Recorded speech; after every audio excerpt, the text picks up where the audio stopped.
The purpose of this tape will be to show some of the new discoveries made in archaeology in regard to the Ohio mounds. Here we have the Serpent Mound. Initially, this mound was thought to be from the Hopewell period even into the earlier Adena period, but now it is believed it was more the result of the intrusive culture, which came about around 1070 AD. This is when the bow and arrow came in, and when agriculture became very large. Agriculture took over at this point, where corn came in. Now here you see intrusive burials, these add to the confusion of dating a lot of these sites. You find different burials overlapped on other ones. People buried other people in other people's mounds, so it's hard to date where these periods came from, and that was some of the confusion surrounding the Serpent Mound. That's why it was initially thought to be Adena, then it was later Hopewell. Now it's an intrusive culture. The intrusive culture is one that has been largely overlooked, and it is proving to be one of the most important periods because this is when corn, the bow and arrow, and other developments came in, probably from the south. You see an Adena burial that was found in here. This is why the Serpent Mound initially was thought to be an Adena artifact, because so many Adena burials were found around there. However, it has been dated now to 1070 AD during the intrusive mound culture. Here you have a picture of the overview of the Serpent Mound.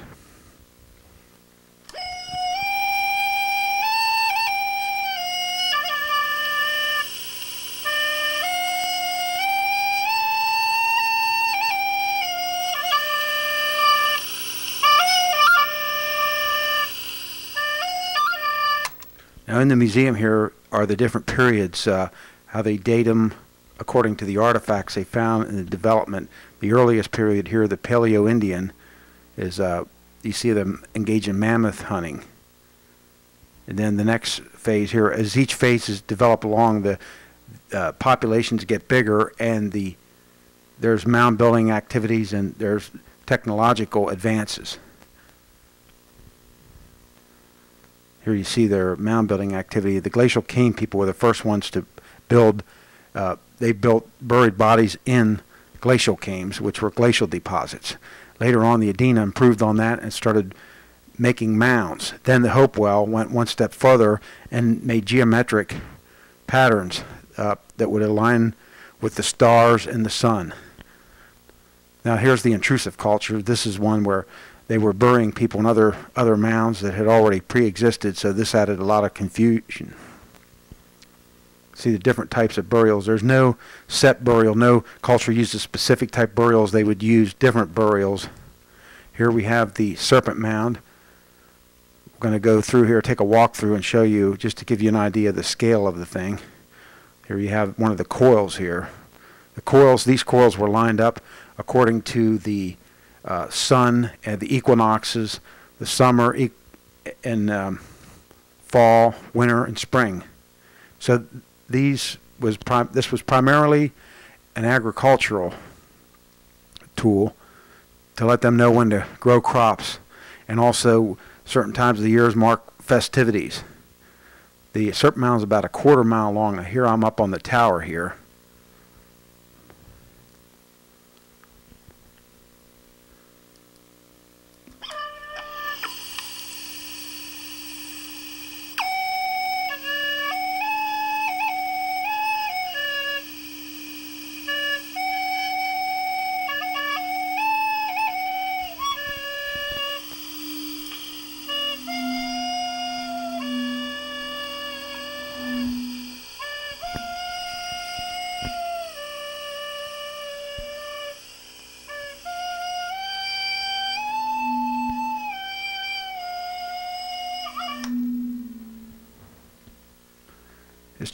I'm just walking around the mound here to give you an overview of what the size of this thing. It was made on a hillside, and the view of the sun and the night sky would have been astounding at this point. Now during the harmonic convergence in 1988, a number of New Age people would gather in the coils because they felt that this was where the Earth's energy was, and this would provide the maximum benefit to them. Now, this is an Indian belief. So these mounds have many, many purposes. It's just to say it was a calendar, to say it was an energy field. It's just the uses of these are just too many to be one thing or another. We have an overview showing the farmland to the west of it.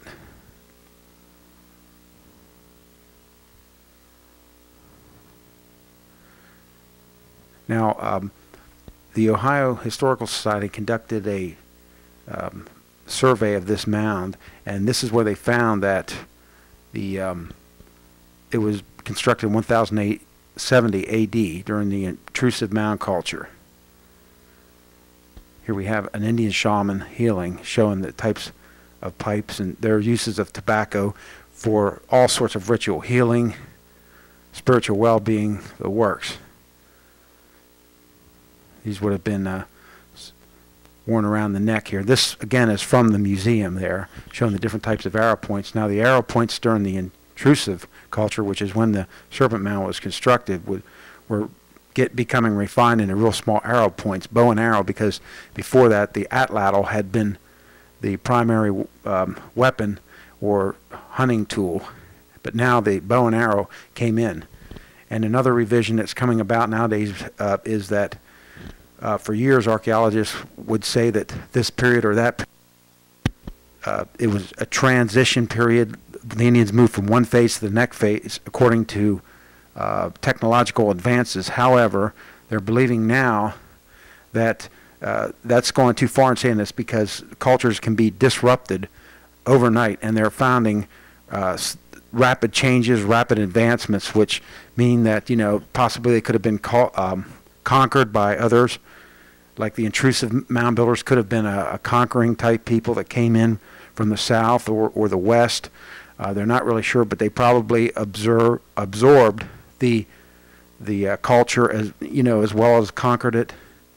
They would have made treaties with them, etc. And then over a period of years, this is what the culture became.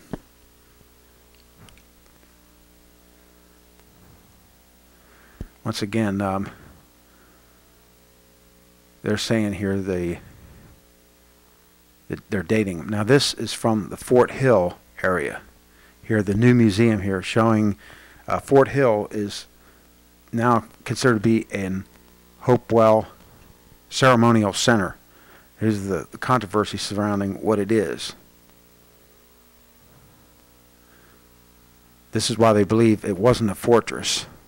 But it could very well have been a fortress. They're not saying that it was a fort or it wasn't a fort, but they're saying that it may have been a place for others to flee to, but it had many, many purposes. And being as high up as it is on a hillside, this would make it a rather formidable place to climb, even if it didn't have walls like a medieval city. Now, at the base of Fort Hill, they found a circular structure, and here it is. This is considered to be an important ceremonial center, and this was only recently discovered.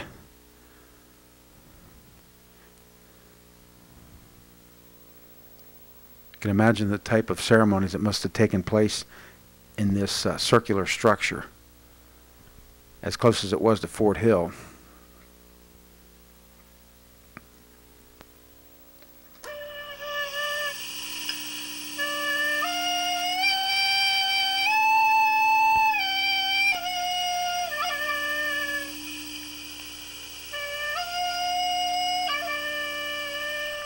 You see the sacred fire there.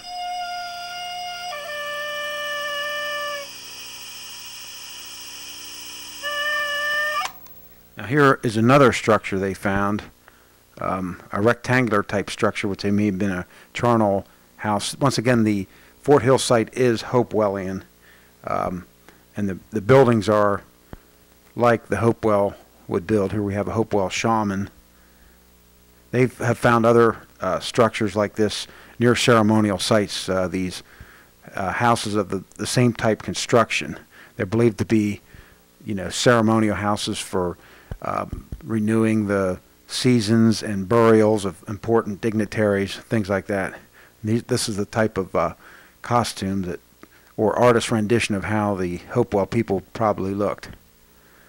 Once again, stressing that at these sites they have found resources and ornaments from all over the United States, from literally thousands of miles. So these people were a trading type culture,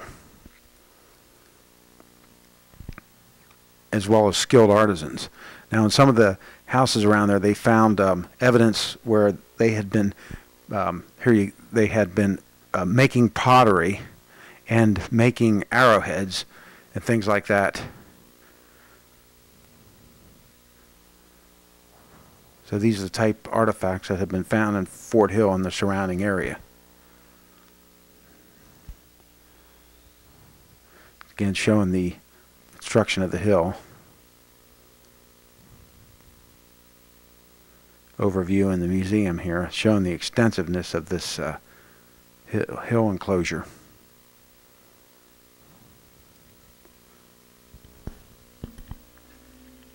Another name for this is Indian potatoes. Spring beauties, and they're really just getting started now. If you were out, well, I probably should have pointed in that direction before we took off, where they're throwing the spear throwing and stuff. Out distance you saw that white haze in the middle of the valley there, that's all spring beauties. In another week, this whole field that we'll be walking through in a minute will be almost solid spring beauties, as will much of this area. They're really just getting started. At the bottom of that is this little tiny little root that's not much bigger than my little fingernail, and that's what they call Indian potatoes. And a lot of Native Americans and early pioneers survived during starvation times by digging these things up. You know, you can't eat an awful lot of one of those little things, but when you see how thick they are in some places, if you find a patch where they're really thick, you dig them up, cook them like you would cook potatoes, and they're a starvation food. Even more amazing than that to me is that if you go to Canada or Alaska, the grizzly bears, you know, 1,000+ pounds of might and strength, dig up the landscape to get the tubers from spring beauties to eat. And you just don't imagine such a huge animal getting little tiny tubers from a little flower like this. I encourage you to bend down and take a close look at these. Some of them are almost all white. Some of them you'll see will be pink. And on all of them, you see these lines leading down to the center of the flower. If you were to look at these with the eyes of a bee or a butterfly, or with ultraviolet light, which bees and butterflies can see, these lines would be very, very strong. And the scientists studying this have figured out that what these are like a landing map. When the insects see those lines, it just leads them right into the center of the flower where the nectaries are, and it just draws them right in there. And of course, in the process then, they pick up pollen and they pollinate the plants. So it's kind of a neat thing, and it's neat that these insects see things that we don't see, but occasionally we can see a little remnant of what they're able to see. Yes? Okay, this little yellow thing over here is actually a buttercup, and this is called small-flowered buttercup, or another name for it is kidney leaf crowfoot. The lower leaves are kind of kidney-shaped, and the upper leaves, if I can isolate one here, they're all kind of growing together here. Here's one. You usually get 3 or sometimes a 4th petal, and people thought that it looked kind of like the 3 toes of a bird, and hence crowfoot. It is a buttercup, and you get just a little bit of the shiny yellow that you get off of some of the buttercups. We'll see some bigger, showier buttercups down along the stream over there where it gets a little very, very delicate and fragile. And one of the common names for it is Quaker's ladies, because they look, you know, delicate and fragile. And the pale blue color, I guess, is something that Quakers liked. But this thing grows in the darndest places. You know, you can see here we've got a lot of exposed soil, a lot of moss. Usually we find moss growing in spots where the soil's not good enough for grass to grow. And so this is not a real good, rich soil right here, and it's been disturbed. I've seen this thing growing along the trail, where the trail is just trampled and worn and eroded, and this thing grows. So it does very well under poor soil conditions, and yet it looks very dainty and very fragile. In fact, the thing that would, for this particular plant, the thing that would endanger it the most would be to plant it where the soil's real rich, where it gets a lot of competition from all the other plants. How many know another name for it? Anybody? Bluet. Bluet.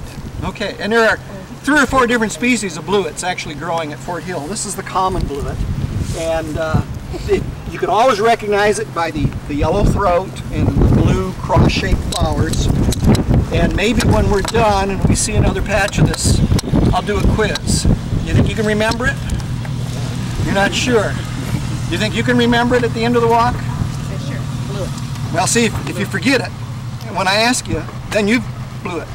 See, we got another one right there that's different. Yeah, these are Speedwell or Veronica. Oh, that's Mrs. Anderson's. Spots, and I found a number of places where there were patches of these leaves, but I didn't find any in bloom yet. I did. Did you see them up on the top? Okay. What is it, Bob?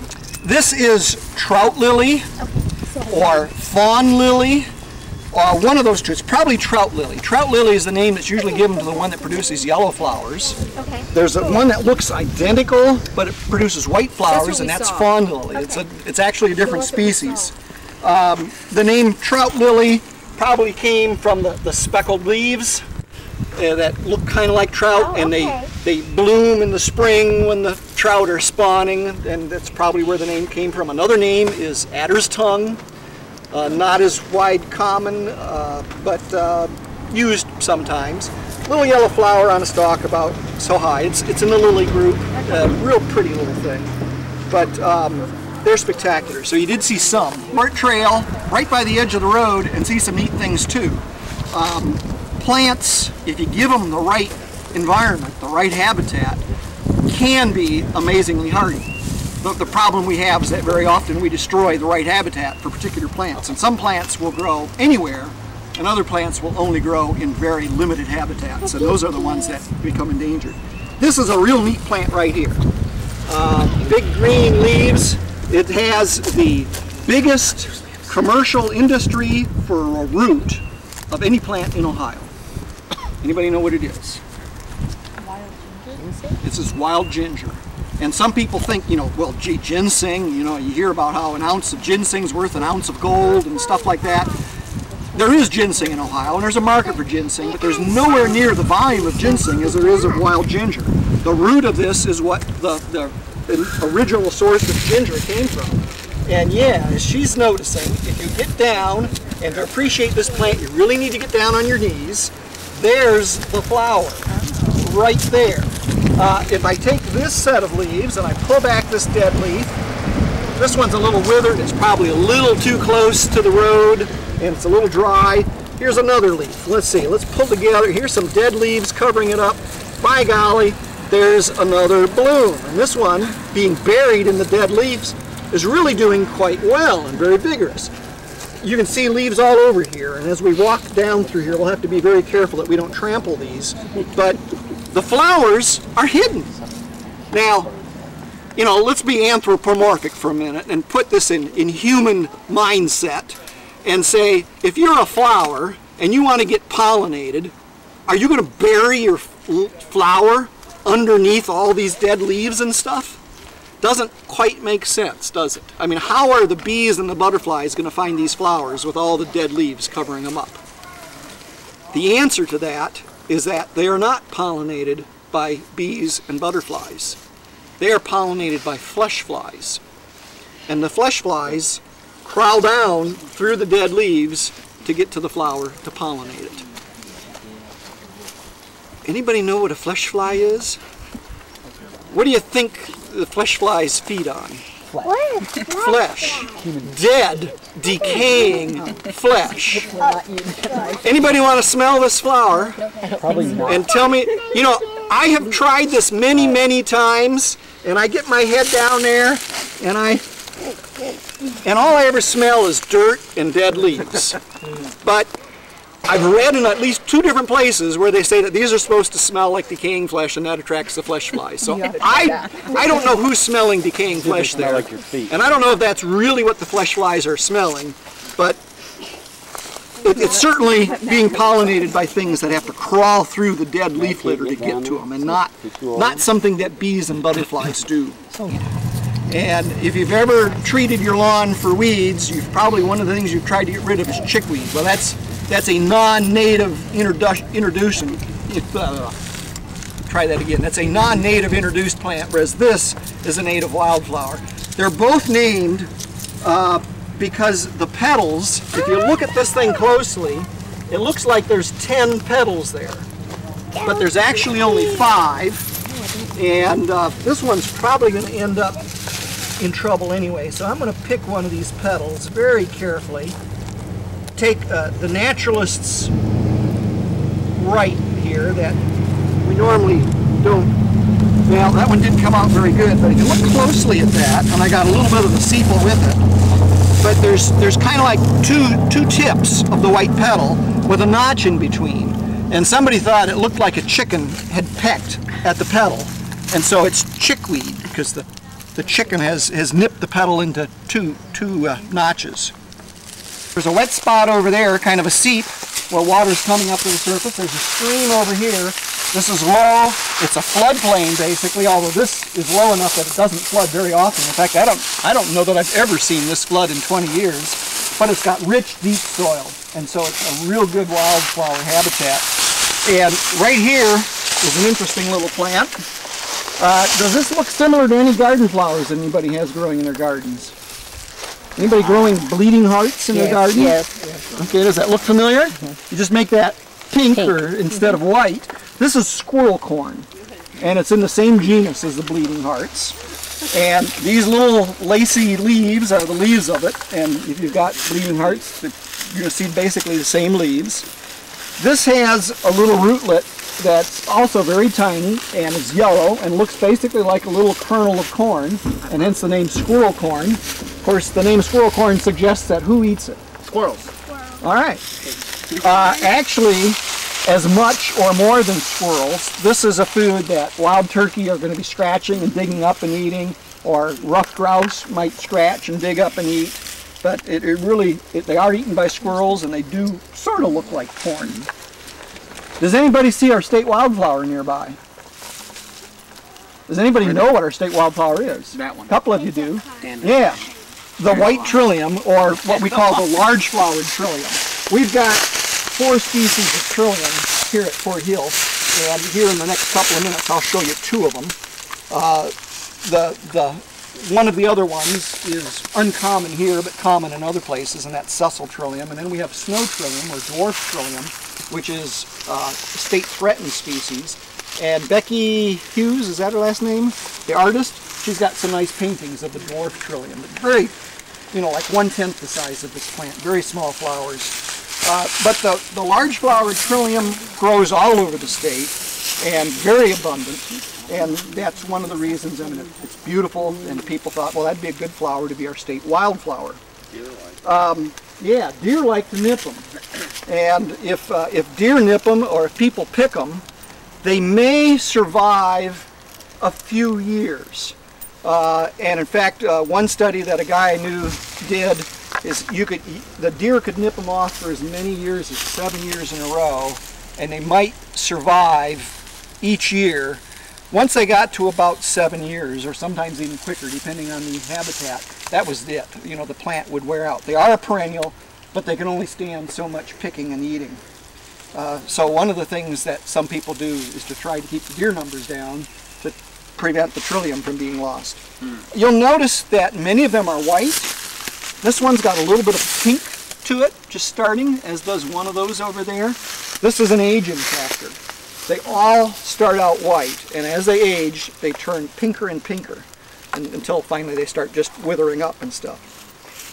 What's the name trillium mean? Any idea? Something to do with 3. Well, what do you see that's 3 here? Well, there's 3 leaves there, 3 leaves there, and 3 petals. Very good. Okay. So obviously you've got 3s 3 times, so trillium makes good sense. Another name for this plant that people used to use 200 years ago, that they picked up from the Native Americans, and early pioneers practiced what the Native Americans did, in that they would dig the root and use it as a pain reliever during giving birth. And so white birth root is one of the other names that's been used for this plant. How about what's by your foot right there? Blue phlox, closely related to the common garden phlox. And you may not see it, but right next to you is another flower that the flower hardly ever shows. It's just a very dull yellow. Here's one right here that's blooming. It's not very visible, but if you look, it produces blueberries that are about the size of my small fingernail, round and just a dark blue color. But there's the flower.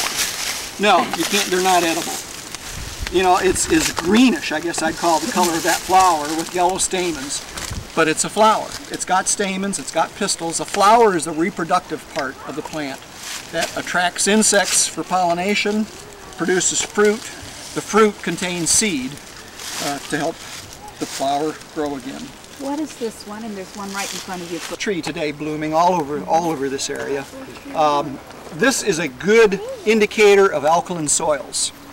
This, of course, is the red bud, and it likes to grow on soils above limestone or dolomite bedrock. The land here that we're on, from about where our feet are down, is dolomite. If you walk the gorge trail either later today or another day, the gorge trail goes through the dolomite region as we go downstream, and you get these cliffs and the natural bridges and all that's in the dolomite, and that's the stuff that these things love. If you move up the hill, if you look across behind us at Fort Hill itself, at about eye level on up is all Ohio shale. And Ohio shale has a lot of acid content, and that soil is very acidy, and you can see there's some red buds at the edge of the woods there. But as you move up into the hill, you're not going to see many red buds. I won't say you won't see any, because one thing you always remember never to say is always a never. But generally, you're not going to see red buds on the acid soils. Legume, and like all of the legumes, it helps to enrich the soil and capture nitrogen for the soil. You'll notice it's not a very big, if I shake the whole tree, there's the trunk down there with a few woodpecker holes in it and some broken branches and stuff, but red buds tend to be small, short, gnarled, twisted trees. The biggest red bud I've ever seen is probably about yay big around, and I don't know what the record is for red buds, but probably 20, 30 feet high, you know, is about all the bigger they get to be. They're what we call an understory tree, or they're even more abundant at the edges of the woods, but in the understory. They just don't grow into these tall, straight trees. Okay, let's see. Named because pioneers would dig the plant and take the root, and if they had a toothache, they would chew on the root, and it would relieve the pain of the toothache. Neat plant, and you've all probably read in the news recently, well, over the last several years, about Dolly the sheep that was cloned and all the different cloning experiments. Whenever you see a cluster of mayaples like this, you're looking at a natural clone. These are all basically part of the same plant. They clone through underground roots that send out and send up new plants. And so this is basically a colony. And even though they're individual plants, they are related, they are clones. This is a perennial, but what happens is you get different kinds of plants. You'll see this one is just a single stem with a single leaf. This is a young plant. A year old, maybe a little bit older. You'll see others that have two stems, or a stem that's split and divided, and then here's the bud of the flower. In another week or two, probably by next weekend if we have any warm weather this week, these things will be blooming with a great big huge white flower hanging down here. Not until you get the double stem like this will you get a flower on these things, and that's usually a 2-year-old plant, or if it's had some damage to the plant or a drought condition or something, it might be older than 2 years, but at least 2 years old before it'll flower like this. Another name for this is mandrake, because the roots, the stems, the leaves are all poisonous, and they have been used in poison concoctions in the past. Anybody here ever eaten the mayapple? Nobody in the group that has been bold or brave. When they're full yellow ripe, they are edible. And in the group at 1:30, one of the people said that he has eaten them, and how did he say it? He said it wasn't totally disagreeable was how he. I have talked to people that like the flavor a lot. But again, you want to make sure that they're pure yellow and ripe, because when they're not ripe, they contain the same poison that the plant stems do. I think the buds with these bright purples are almost as attractive as the flowers themselves. But what I really wanted to show you here was this flower, which is just beginning to bloom. The leaves will get twice as big as they are, and they'll have just massive clusters of flowers on them. This is called, well, it goes by a couple of names. One is really not a correct name for that, and that's Jacob's Ladder. Jacob's Ladder is a bigger plant with a little bit different flower, although they are closely related. The best name for this really is Greek valerian. But it has the leaf that's got many, many leaves coming opposite of each other along it, kind of reminiscent of a ladder, and that's where the related plant got the name Jacob's Ladder from, but Greek valerian. And it's a pretty little flower, and when it's in full bloom, it's much more spectacular than the little bit of bloom we're seeing here now. Shriveled up and dead, but they'll be yay high or so, and they'll have a bright orange flower on them. This is jewelweed or touch-me-not, and if you ever get into poison ivy, this is a plant you want to look for, because where you see these nodes in the stems, where they're a little thicker, there's just a tremendous amount of juice in those stems. And if you take that and rub it on the rash of poison ivy, it'll relieve the rash. How many people are here that have used this on poison ivy? How many people are here that have used it on nettles? Okay, another hand there. It works. Now, I'm not saying that if you're one of these people who gets these terrible, terrible rashes like my wife does, that you want to rely on this. But particularly if you get it quickly and you're getting these little bumps, the stem from this plant will relieve the itching. And you can see there was just a massive display of these last fall here. Friend that years ago, when he was a college student, he had to do a talk for an English class. He went out and found this tree and collected a bunch of leaves. These, of course, are very small leaves. They get to be much bigger than this when the plant's more mature, or the season is more mature. The plant's no more mature necessarily. But he got a whole bunch of these things, and he stuck them into envelopes. And then when it's time for him to give his talk in English class, he passed out the leaves, the envelopes, and he said, you know, now, don't open these up. Now, most people, when they're told, don't open this, what are they going to do? They're going to open it, and they're going to start handling it. And he got all passed out, and he paused for a moment or two, and then he said, my talk today is about poison ivy. And the reaction of the group was rather spectacular. This is not poison ivy, or I wouldn't have handled it myself or handled it to anybody else. Anybody know what tree this is? One of the names is ivy-leafed maple, or box elder is the common name for it. It does have leaves that are somewhat ivy-shaped. But as you look at it, you've got this, the young branches are green, the more mature branches are brown, like in most trees. You also have opposite branching. Every time you've got a branch, there's two of them opposite each other. Well, here there isn't because one got broken off. Even where these leaves are on the sides of the stem, they're opposite. And there's only a very small number of trees that have opposite branching. Most of them are alternate. We use the phrase mad buck. Maple, ash, dogwoods, and buckeyes have opposite branching. Every other tree out there, virtually, we better watch out for shrubs, but for every other tree out there, opposite maple, ash, dogwoods, and buckeyes. Everything else are alternate. So this is a maple, actually, and it likes wet areas. We're near the stream here, and pretty neat trees. Columbus, but you certainly got the Ohio State sweatshirt on. So what kind of tree is this? Buckeye then, I reckon. Okay, I gave you enough clues. This is an Ohio buckeye. It's got the 5 leaves. We say that these leaves are palmately compound. This is one leaf, but they look like fingers of a hand, all one leaf. And here's the bloom. This is really just kind of opening up. They'll get to be fuller and more spectacular as they open up, but they're kind of a yellowish green in color. Some of them more yellow than others, but that's the buckeye. And what kind of branching does this tree have? Alternate or opposite. Why don't you look? It's opposite. Opposite. It's opposite. You got to look. Yeah, that's the whole idea with knowing whether it's opposite or alternate is to look at it. And when you're looking at this, by the way, you got to be careful because lots of times you get branches broken off, and you'll get fooled by an opposite one that you think is alternate because of broken branches. But this is the buckeye, and of course the buckeye produces those nuts that some animals eat. People don't. They can't. Name as well as the common name, and this is in the genus Delphinium. The name Delphinium comes from the shape of the flower before it opens up. You know, as this flower is not quite fully open, wide at one end, narrow at the other, kind of like a dolphin. And that's what the name Delphinium actually means, is dolphin. This is dwarf larkspur. Another name for it is staggerwort. And there are alkaloids in the leaves.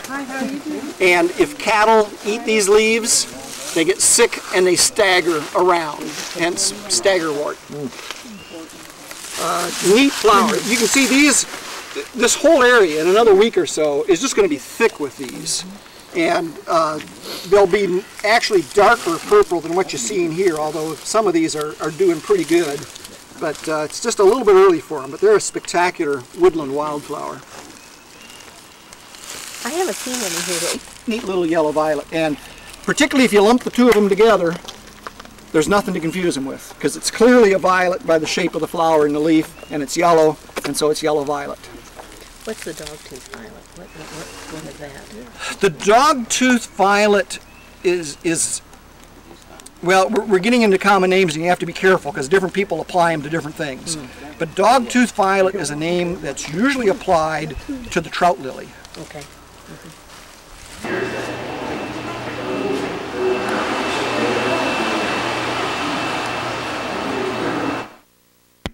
Now we've gone back into the Fort Hill Museum here. Once again, that was a talk there of just a small variety of the plants and things around this area. Once again, they built these mounds and things in ecological zones, as you saw from the map of the Serpent Mound back there.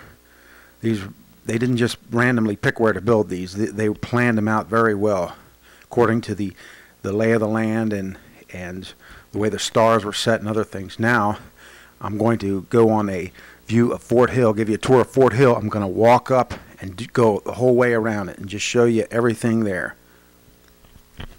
So bear with me here. Down in that valley, way down in there, you can hear them short of breath. But right here is the reward, the Fort Hill Earthworks. In the foreground there is the trail leading up here. Here we see the first of the enclosure, right here. Notice right there appears to be an opening, and these are one of the reasons they believe that these were not defensive works, because there's just too many of these openings. However, the sheer climb, the sheer height of this, it also could have been a defensive, because it would have been very difficult to scale. It would leave a person winded if they came up that hill. Here is an overlook. Here we see the earthworks down in here, all around me here. I'm at the very pinnacle of the Fort Hill Earthworks, which leads into a trail right there, the trail going another 1.5 miles up and through here. I'm going to follow along here and see what other types of earthworks we'll see. Here we have some more earthworks here. Once again, another one of the openings there. But out there you can see the plains. Spectacular scenery here. Once again, these are Fort Hill earthworks. Now, whether these trees would have been here at the time, or these would have been denuded of timber, whether used up for building and other things, is not really known. I suspect that a lot of these trees would not have been here during the Hopewell times, which would have given a panoramic view of the whole valley and the surrounding areas. Also, it would have been great for night observation of the celestial heavens. This would have been an ideal spot. Here's a view of the eastern side of the wall of Fort Hill Sacred Enclosure. Once again, you'll see another one of those spots where there's an opening there. This place is just loaded with those. These walls are about 4 feet to 5 feet tall, encompassing a 4-mile area. Here's an interesting area here now. There are mound enclosures. There's a wall to my right here and to my left, far in the distance there. I'm walking sort of right down through the middle of it here, but here you can see water here at the very top, where it's probably from a borrow pit or whatever, but it's filled in with water.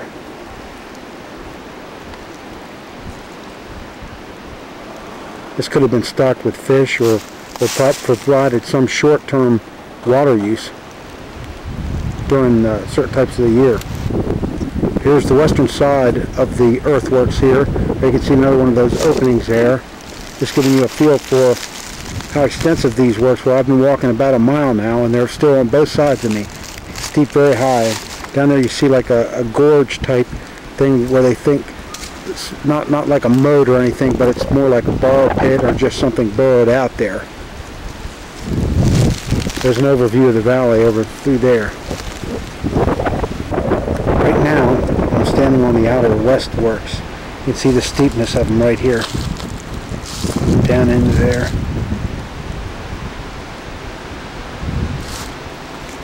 The center of the earthworks over toward there, and then about another 100 yards maybe. On the other side is the other side of the earthworks. There's a trail here on one of the embankments. Once again, right here, you see the opening here through the enclosure. You can only imagine the type of ceremonies would have been performed in here, because this is seen as a major ceremonial area enclosure of the Hopewell culture. Here we see some other people on the hike here. Once again, the panoramic view there. See the hills over the top there. I'm now at the exit of the enclosure here. Once again, you see the opening space there. The panoramic view. I can imagine that signals must have been sent here to other outlying hills here. It may have been like a barrier to the Hopewell, possibly one of the first outposts or ceremonial outposts. That's the facing the west there.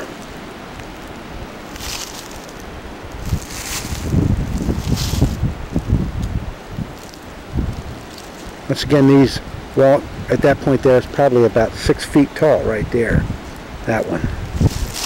But right there's the exit, where you start going down. This is out the other side of it. It's going on now for about 1.5 miles.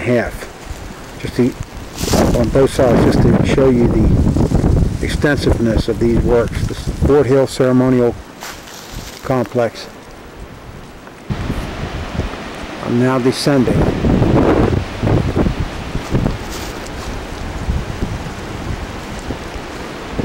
These earthworks are built on a great hilltop, sort of like in the foothills of the Appalachians.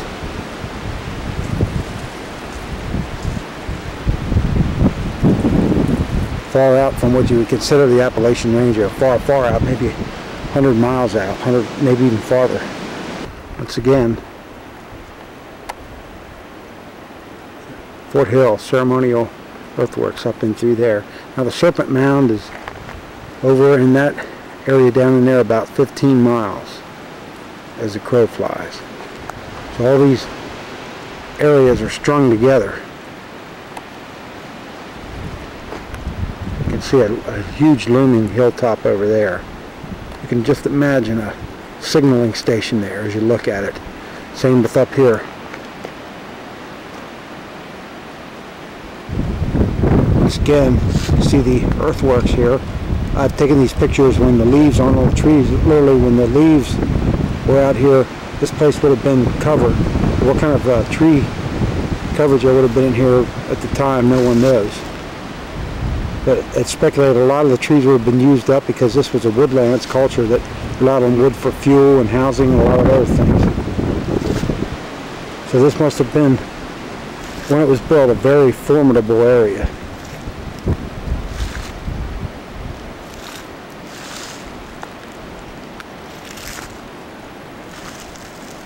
Just to give you a feel for the geography of the area, I'm panning the camera around occasionally. One of those famous openings I was telling you about in the walls. Now you can imagine all the other real famous earthworks of the Hopewells are located within a very small distance of here, 50, 60 miles. Mound City, the site Mound, some of the other Hopewell sites, all located in this area. This general area within maybe 200 to 300 mile radius. You can see some more of the enclosure here. Now I've been walking for about an hour at a moderate pace, so you can see the extensiveness of these works. Any attacker or anything, although these are not considered to be a fort of any type, but still, if an attacker would ever come into this area, despite those openings, by the time he got to the top here, he would be very winded. Once again, these are probably multi-purpose things for viewing astronomy, probably medicine ceremonies, defense, just numerous purposes, all in tune to nature the way the American Indian would have seen it. Once again here, now I was just talking with some archaeologists here, and they say now this here is an embanked. Not only did they build walls at the very top of this, they graded this off. You can see here the hill here. They leveled the hill down and pushed the dirt out and graded this. This has actually been graded, like you would with a bulldozer or something, but this was done by hand. And he said one of the reasons they built these mounds is because they had to, just like an ant builds an anthill. These people, it was their nature, they had to build these. And they did a good job of it, and it just wonders everyone at what was done here. But once again, just came into some new information about the grading. I hadn't realized it. I thought that these were like natural hills, and then they took advantage of them to add some earthworks, but actually this was actually graded. Once again, showing the graded area up there. Up there's another area where there's an opening right there. Just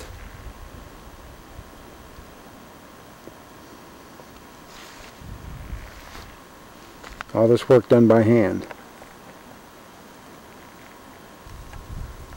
Another section of the wall here. I've walked about 10 minutes from the last section, just showing you how extensive this is. There's another one of those openings there. Another person walking down the trail there pointed something out to me. They said these couldn't be for defense, but they very well could have been, because they're not built like a castle, but the Indians didn't fight in that style anyways. They didn't fight like castles with catapults. They fought, the way they did. And this would have been more than a deterrent. But I'm sure it wasn't the only purpose. Because from the top of this place you get a view of the heavens like you would not believe.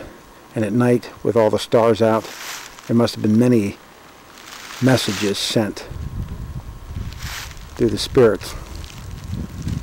Here's a particularly steep embankment showing the grading here. Now this is the enclosure I was just at, though, but this is like another view. This is only about a 30-40 second walk from where I was, but it just shows how this was graded. This is another steep side of the hill, Fort Hill, just showing. All this graded off by hand. Once again, the wall, there's another one of those openings. See it right there.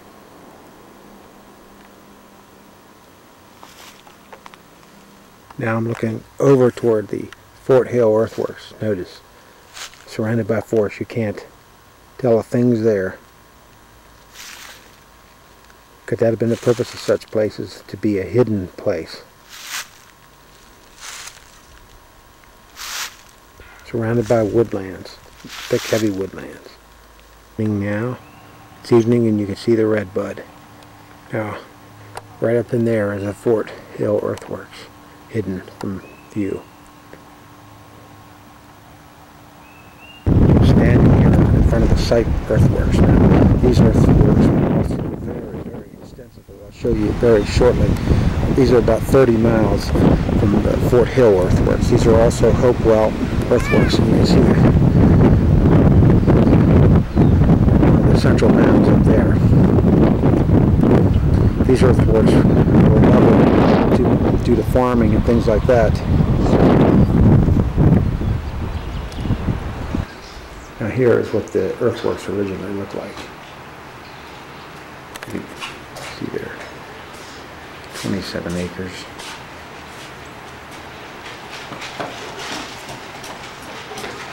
That's the central mound there that I saw earlier. It's an overview.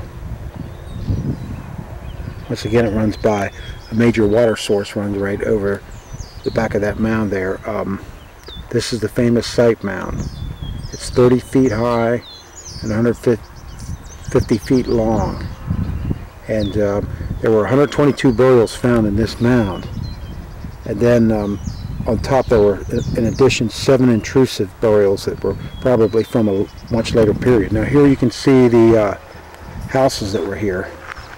Whether these probably were ceremonial houses, because this was a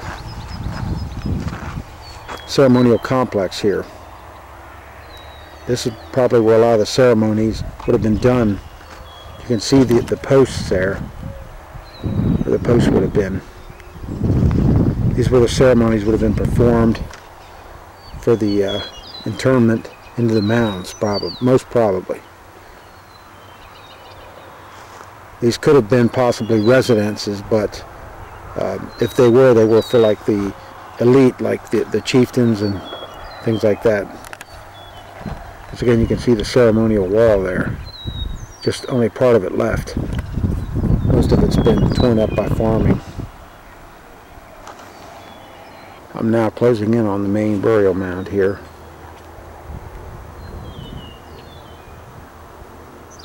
This is the Serpent Mound. This is a view of the mound with the surrounding land from another angle here.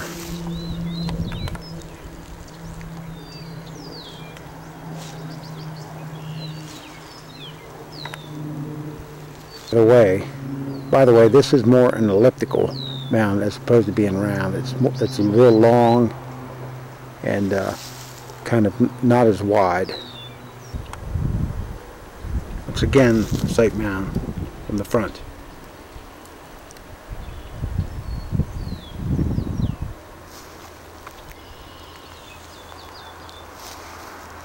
Looking into the enclosure here.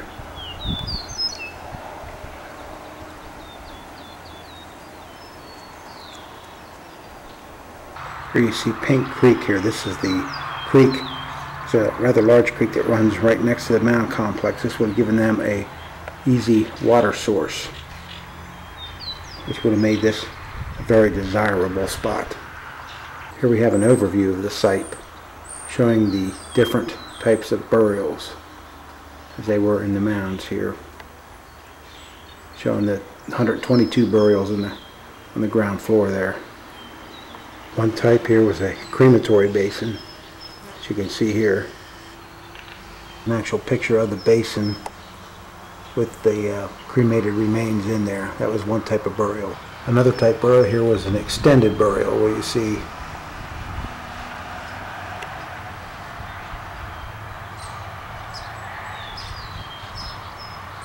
and here is the extended burials that we found in there. Log tombs, and in some instances they used stone. Another type of burial found in this mound was the burial platform. You can see, and here's the archaeological evidence for that. There's the cremated remains there.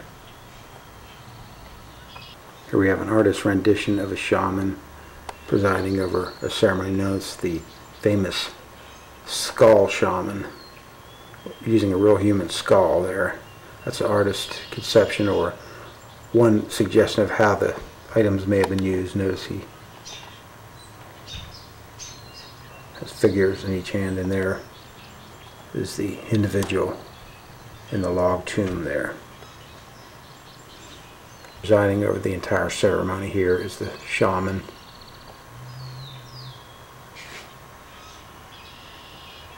And his attendants.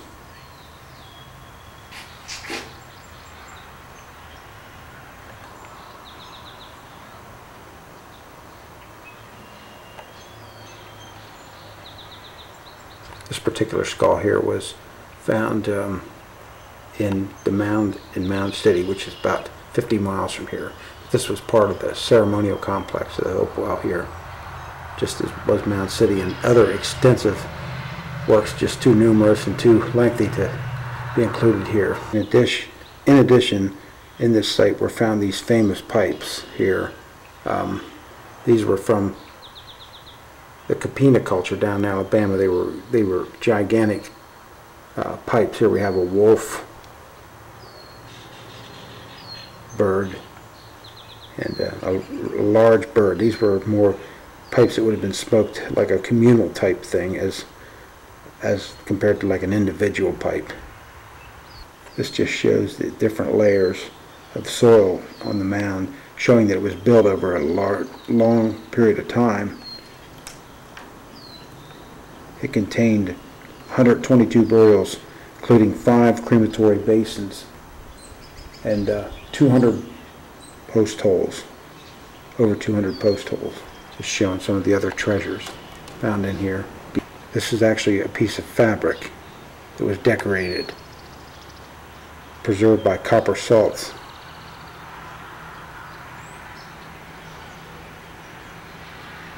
Grizzly bear teeth, trumpeter swan, mica ornaments, copper ear spool used in the ears, tortoiseshell combs, in addition to other type boat stones, and of course the famous Sipe figurehead. This is one of the most famous ornaments that came out of the mounds here. It is believed that this site was constructed over 2,000 years ago by the Hopewell Indians.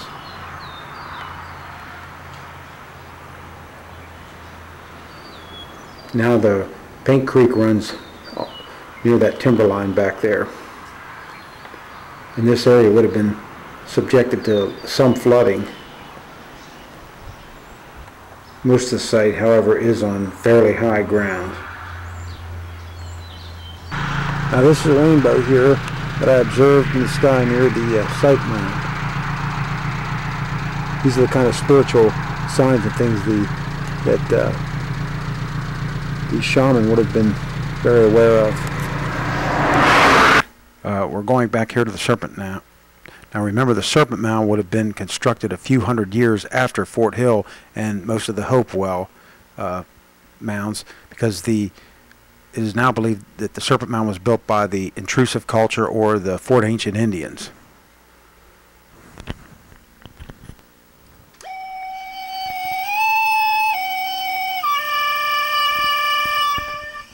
Here we have the section on the new discovery, AD 1070. You can see there, that's been revised. It used to be thought that it was 1,000 years older than it was.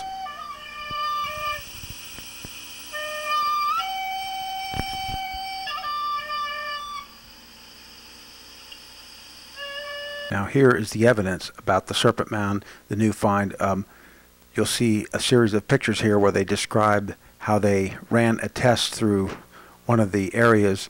They got in deep, and the archaeologist radiocarbon dated it and was found to be 1070 AD. Now initially the Serpent Mound was expected to have been built somewhere around 500 AD, but now that's been moved up to 1070 AD, and which puts it very well in the Fort Ancient or even the intrusive culture, and when agriculture became important.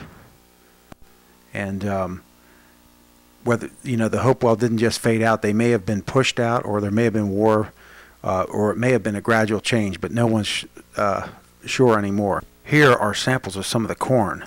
Now this is what the came in during the intrusive mound culture, and the later developed into the Fort Ancient. These are types of corn found in some of the fire sites where they would have been cooked or whatever, and they came from South America. In closing here, we're going to show some of the animals that would have been in abundance around these mound sites. It's easy just to look at them and see a bunch of trees, and we see farmland today, but we don't realize what animals and what beings the Indians were so dependent on.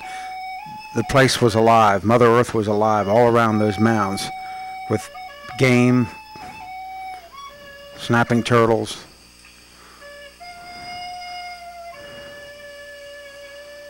all kinds of foods, things that they would use for food. Even when they became an agricultural power, they still were relying on a lot of these game animals for furs and food. Catbirds, rabbits.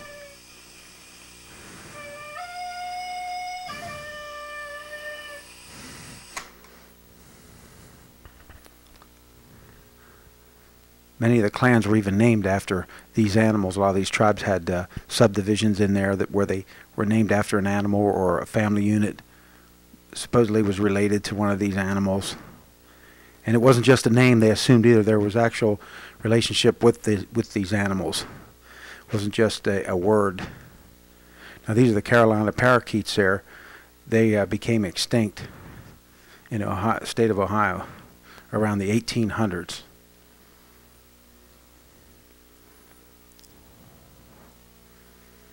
And these are just a few of the creatures that would have been around. There were a lot more around. Some have been made extinct due to agriculture and overpopulation, things like that, taking away a lot of the wetlands.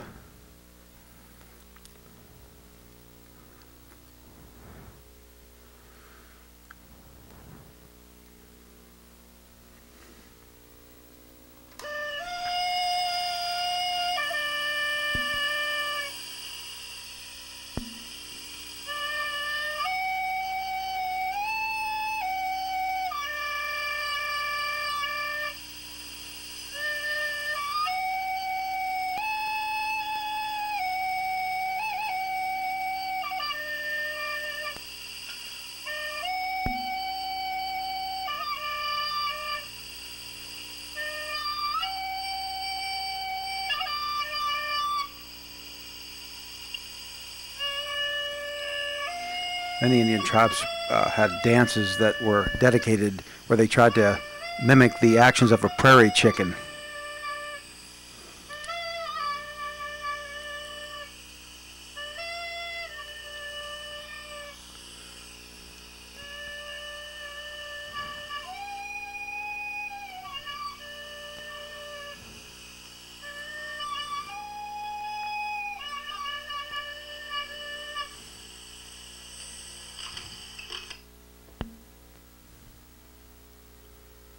These are timber wolves here.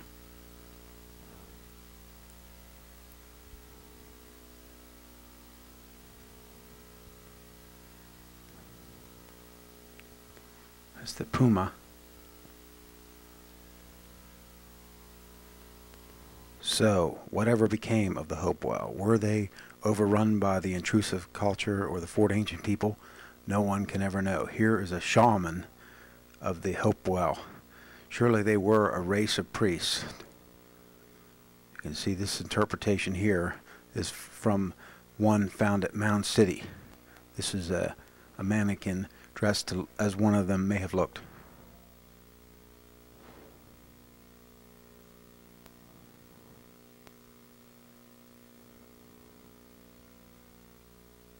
Here is a crematory basin. These are one of the types of burials used by the Hopewell people.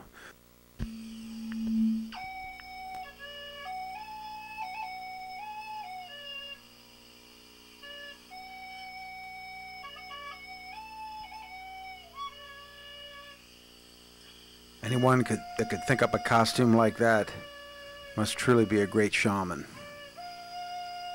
And the disappearance of the Hopewell people and their replacement by the Fort Ancient peoples remains as mysterious to us as this Hopewellian shaman.